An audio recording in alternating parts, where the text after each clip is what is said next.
parents come to us and share concerns about their children, saying that my child is showing some behavior which is little different as compared to the other kids. Eye contact नहीं है, emotional expression थोड़ा different है, कुछ communicate हम कर रहे हैं पर उनका कम्युनिकेशन उस तरीके से वापस नहीं आ रहा, और हमें समझ नहीं आ रहा कि किस तरीके से हम अपने बच्चे को समझें, उसके कम्युनिकेशन, उसके इमोशनल एक्सप्रेशंस और उसके बिहेवियरल एस्पेक्ट पे हम उसको हेल्प कर सकें। ये कुछ साइंस एंड सिम्टम्स हैं जिसे हम कहते हैं ऑटिज्म स्पेक्ट्रम डिसऑर्डर, जो कि एक न्यूरो डेवलपमेंटल डिसऑर्डर है। हम आज उसी डिसऑर्डर के बारे में बात करेंगे। सो डॉक्टर आस्तिक, अगर हम बात करें कुछ ऐसे क्लिनिकल एस्पेक्ट्स के बारे में जो हम देखते हैं उन बच्चों में जिनको ऑटिज्म स्पेक्ट्रम पे हम देखते हैं, सो वो क्या ऐसे क्राइटेरिया होंगे, कुछ बिहेवियरल इमोशनल एस्पेक्ट्स होंगे जो पेरेंट्स देखते हैं, टीचर्स देखते हैं इन बच्चों में? देखिए, ऑटिज्म, जिन बच्चों को ऑटिज्म है उसमें मल्टीपल डोमेन्स में बच्चा अफेक्टेड होगा। सबसे जो प्राइमरी क्राइटेरिया है वो होगा सोशल इमोशनल रेसिप्रोसिटी में डेफिसिट। इन अदर वर्ड्स, बच्चा अपने सोशल एनवायरनमेंट के अकॉर्डिंगली रेसिप्रोकेट नहीं कर पाएगा, रिस्पॉन्ड नहीं कर पाएगा, ना उसकी इमोशनल रेसिप्रोसिटी या उसके emotionally to and fro of interaction, people interaction as appropriate होगा। क्लासिकली डेवलपमेंटल डिले, उसके माइलस्टोन्स नॉर्मल से लेट होंगे, उसके बाद उसकी कहीं ना कहीं सोशल इम्पेयरमेंट आ सकती है, पीयर रिलेशनशिप्स के साथ प्रॉब्लम आ सकती है, एंड कॉग्निटिव डोमेन भी इफेक्ट हो सकता है। कम्युनिकेशन पैटर्न के भी प्रॉब्लम आ सकती है। तो these would be the basic science to watch out in autism. So आप जो बता रहे हैं बेसिकली वो 3 एस्पेक्ट्स में आता है। पहले आपने बताया सोशल कम्युनिकेशन एंड इंटरैक्शन, माने कि क्या एस्पेक्ट्स होते हैं जो सोशल कम्युनिकेशन एंड इंटरैक्शन के लिए ज़रूरी होते हैं, which means being able to understand दूसरों के इमोशंस को, being able to initiate a conversation, वो कॉन्वर्सेशन को मेंटेन करने के लिए verbal and non verbal aspects होते हैं। नॉन वर्बल में आई कॉन्टैक्ट होना, इमोशंस को डीकोड कर पाना, फेशियल एक्सप्रेशंस को डीकोड कर पाना। साथ ही साथ हम ये देखते हैं कि जब हम वर्बल एस्पेक्ट्स की बात करते हैं, so again over there can be certain deficits. They may be talking less, they may be talking in sometimes 1 word 2 word, and वहाँ पर आपने जब डेवलपमेंटल डिले की बात करी तो माने कि एक पर्टिकुलर एज में जहाँ हम एक्सपेक्ट करते हैं कि बच्चा एक पर्टिकुलर सेंटेंसेस की बात करे पर वो बच्चा उन चीज़ों को नहीं कन्वर्ट कर पा रहा इन अ प्रॉपर सेंटेंस। सो ये हो गया हमारा social communication and interaction aspect. फिर आपने इसमें कहा कुछ बिहेवियरल एस्पेक्ट।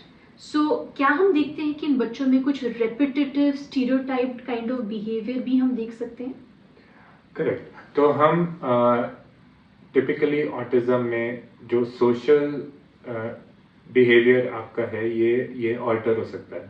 तो इन अदर वर्ड्स, आपका मोटर बिहेवियर, तो स्टीरियोटिपिकल मूवमेंट्स, बच्चा एक ही रिपीटेटिव मूवमेंट जो नॉर्मल से परे है वो बार बार करता रहेगा। वो इसलिए करेगा क्योंकि ताकि उसके अंदर एक जो एंग्शियस इम्पल्स है वो रिलीव हो जाए। ये दूसरों को देखने में ऑड और अनयूजुअल लग सकता है पर एक बच्चे का रिपीटेटिव पैटर्न होगा।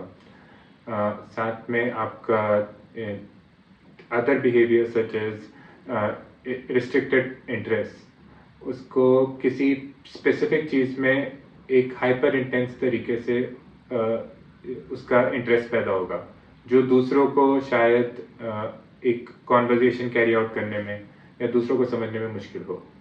सो रेपिटेटिव मूवमेंट्स माने कि let's say for example hand flapping या किसी तरीके के बॉडी मूवमेंट जो एक तरीके से हम देखते हैं बच्चों में।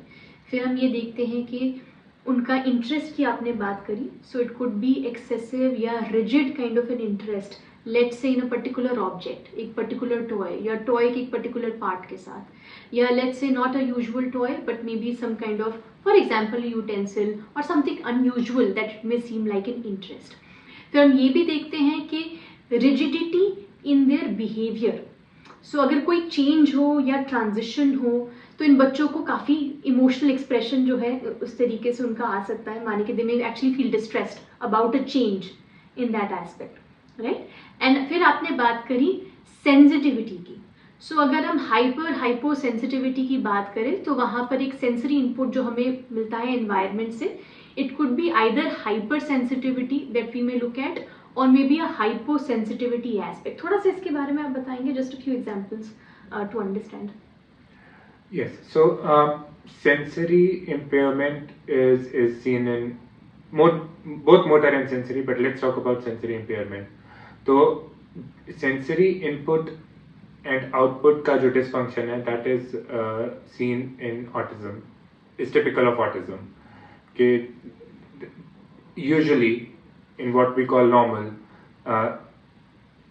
they are able to accommodate their own physical and mental ability to comprehend sensory inputs better than the children who have autism. For example, जो पेन सेंसेशन है वो एक जिस बच्चे को ऑटिज्म है वो या तो वो over most of the time वो अंडर सेंसिटिव होगा, बट वो कभी कभार ओवर सेंसिटिव भी हो सकता है. सेकेंडली उसके जो सेंसरी मोटर फंक्शन है that may be dysregulated. So for example आपने बताया when you say sensitivity to sensations, it could also be कि कोई पर्टिकुलर साउंड जो है उसको सेंसिटिविटी बहुत ज़्यादा हाई होती है उनकी. There could be particular kind of let's say whistling, thundering sound, जिनको again they may have an emotional response to it. They may feel very uncomfortable about it. It could also be the fact that the texture of a cloth could also be something that may be making them feel it's very uncomfortable, and then there is an absolute rigidity to sort of adhering to either wearing it or feeling comfortable in that environment. Hypo में वही चीज़ कम हो जाती है. So means your sensitivity to experience those sensations could be less. Correct. तो जो 5 senses हैं, all of them may have an alteration in functioning. For example, taste. Autism के बच्चे काफ़ी बार पिकी ईटर होते हैं. उनको जो टेक्सचर फूड का it impacts more than how it would impact a child who does not have autism. they tend to like certain foods or food with certain textures which their tongue is able to tolerate better. ये biological reasons की वजह से भी हो सकता है. काफ़ी बार इनका जो ऑटिज्म के जो बच्चे हैं उनका इम्यून फंक्शन एक डिफरेंट लेवल पे ऑपरेट करता है, या इन अदर वर्ड्स इनको ये हाइपर सेंसिटिव होते हैं. इनके जो इम्यूनोग्लोबुलिन्स हैं वो ज़्यादा सिक्रीट हो सकते हैं अपॉन सेंसेशंस. सेकेंडली आपका जो they are sensitive to noises, so their auricular function is very sensitive. Right. और हम ये देखते हैं सिम्टम्स बच्चों में approximately from what age do we think there can be an onset to some of these symptoms? Typically it is they are typically recognized between 12 months and 24-month period, although it is difficult to diagnose before 18 months. Right. सो हम देख रहे हैं कि 2 साल से starting अगर हम इन aspects में जो हमने बात करी which is social communication aspect, जहाँ पर verbal and non verbal aspect. Verbal हो गया your ability to form words, sentences, communicate effectively, make themselves be able to communicate and be able to understand the other person. Second हो गया non verbal aspect, माने कि emotions को समझ पाना, decode कर पाना. दूसरी चीज़ हो गई repetitive and stereotyped related concerns, which means जहाँ पर हम देखते हैं again movements, rigidity in certain aspects. And then हमने तीसरी चीज़ बात करी सेंसिटिविटी की, which can be either more than usual or less than usual. And there is a certain peculiarity and oddity and oddness to a lot of these behavioral and emotional expressions that the child is showing. और हम ये भी देखते हैं कि इसका functioning का aspect कहीं ना कहीं इम्पेयर्ड है बच्चों की सोशल, बिहेवियरल, एंड आगे चल के हम ये देखते हैं that even the academic aspect can be impacted or may not be impacted. That is something that with age it's important to, as the child starts going to the school, to be able to get assessed by a mental health professional. So हमने अभी बात करी signs and symptoms and to be able to understand how a child dealing with autism spectrum deficits disorder, किस तरह के challenges अपने behaviour and emotional aspects से वो हमें शो करते हैं।